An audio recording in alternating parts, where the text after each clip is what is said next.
Today, we address the topic of reason. And reason is something central to human beings. In fact, from the ancient Greeks on, people have thought of reason as one of the things that distinguishes human beings from other animals. We take great pride in reason. Reason is obviously not only central to our lives, but central to science and seen equally as a defining feature of science. Reason is taken for granted as something that is objective and universal. I will suggest in this talk that it's local and cultural. And there's a certain irony here in that those who are most dependent on it as being objective and universal are the positivists. The best place, I think, to start is to briefly describe the transformation that took place in the modern era with our concept of reason. If we go back to the ancient Greeks, they theorized three fundamental human drives: appetite, which we all know about, thumos, the spirit, which we've discussed in other talks, and reason. They distinguished two kinds of reasons. The most important kind was reason as a fundamental human drive, which sought to discover what made for a happy life, and then to constrain and educate appetite and thumos alike to contribute with it to achieve that end.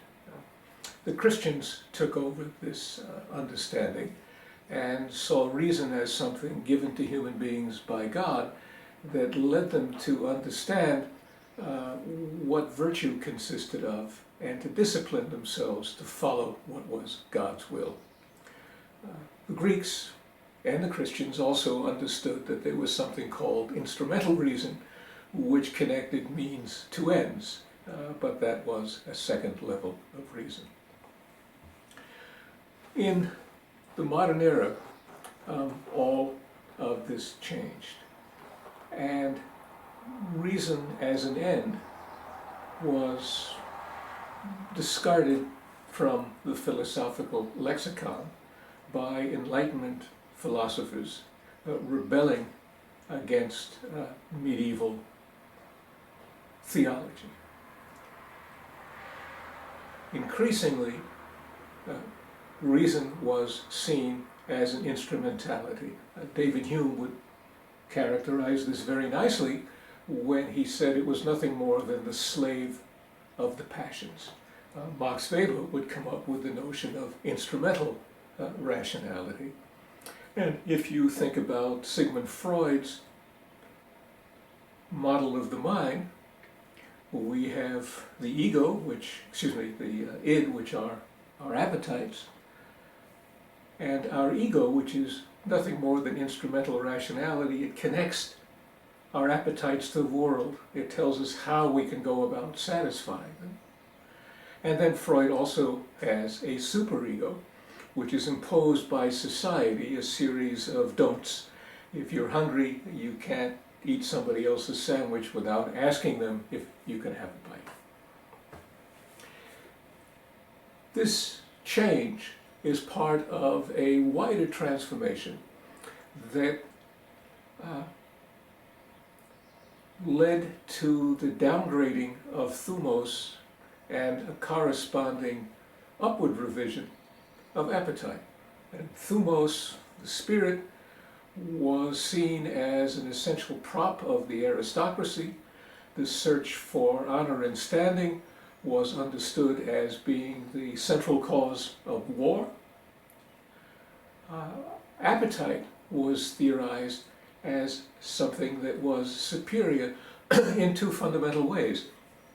If each person looked after his or her appetite, their desire for wealth led them to work hard, to save, to invest, to produce goods that others wanted.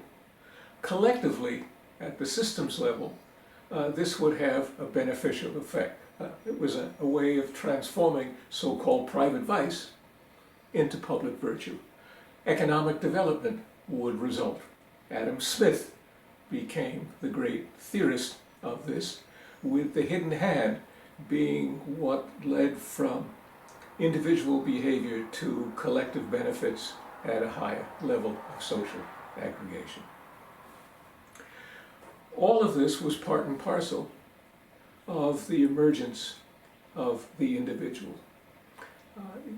The notion in modernity of people who are unique with a sense of inner self and a commitment to develop themselves, understand and enhance their own uniqueness and qualities.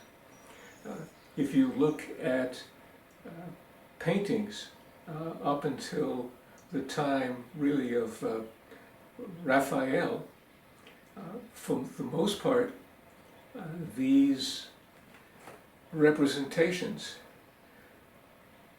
are intended to show the power, authority, and status of the individuals in question. With Rembrandt, with Raphael, with Dürer, we get a transformation, and people are represented as individuals, with painters trying to show what's unique and individual about them. And the same is true in literature. Tragedy of the ancient kind, its characters were artifacts. The plays were driven by outside events. With Shakespeare and Goethe, our heroes are individuals, and characters like Cordelia or Hamlet have active internal lives to which we're given partial access, and those lives drive forward the plots. So there is a general transformation of which the change in the conceptualization of reason is part, but it also helps sustain this change in the individual, because along with the notion of individuals comes the added view brought about initially by liberals in Britain, although you see hints of it in Machiavelli, in Shakespeare, and in Hobbes, that individuals are driven by self-interest, not by communal concerns, that the self-interest is something good, hence the upgrading of the appetite. With liberals, it becomes reframed in the early 19th century as the notion of an autonomous, egoistic individual, an individual who has the power of his own person, the ability to act in support of his or her goals, and has instrumental reason, which is the vehicle that enables the pursuit in an efficient way of those goals. If we turn now to social science, we see that this understanding of reason as an instrumentality and of the individual as autonomous and egoistic are accepted as fair descriptions of the world. In fact, it's an ideology, not a description of reality.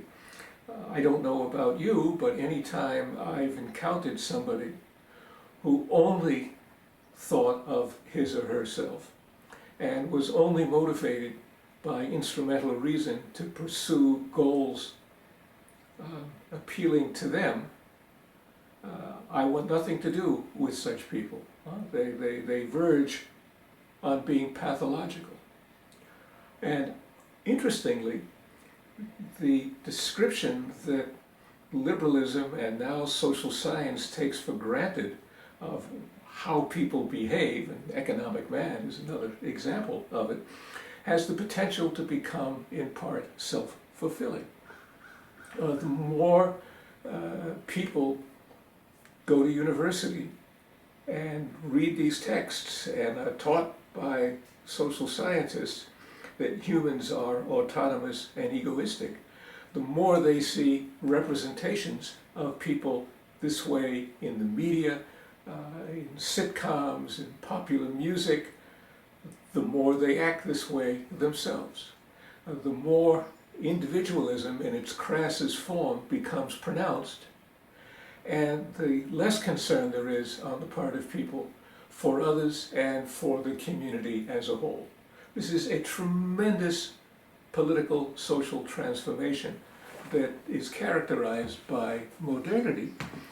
And social science is part of that transformation, yet ironically considers that what it's doing reflects an objective understanding of the world and an unproblematic understanding of reason, which it sees as a most unproblematic concept.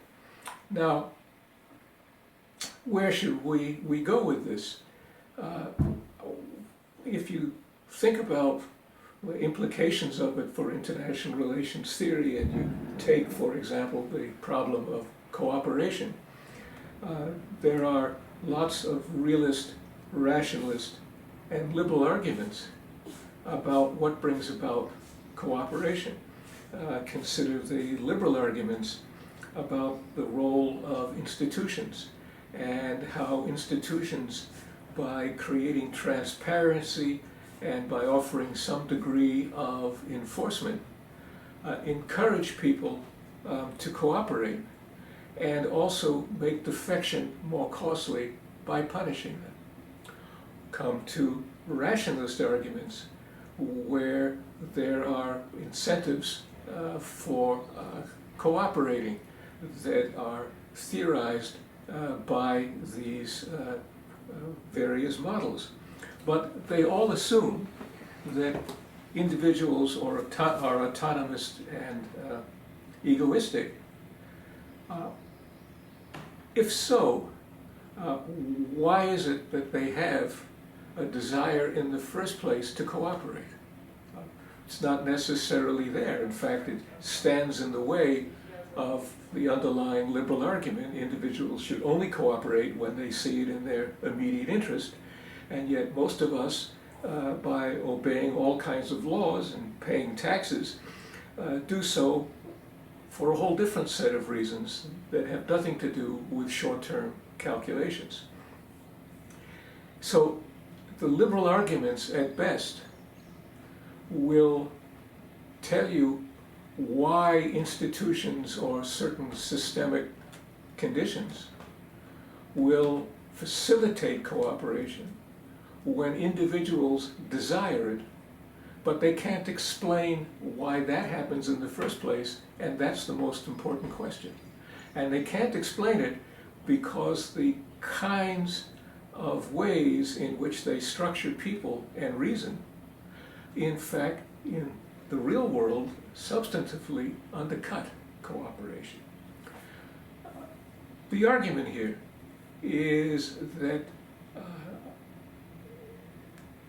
what is portrayed as objective and universal is really very local, very cultural, and very much a reflection of particular political and philosophical projects.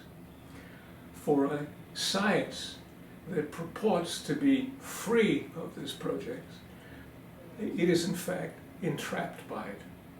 It's incumbent upon us to think through this connection and find ways of reframing reason to free ourselves from a particular view of the world.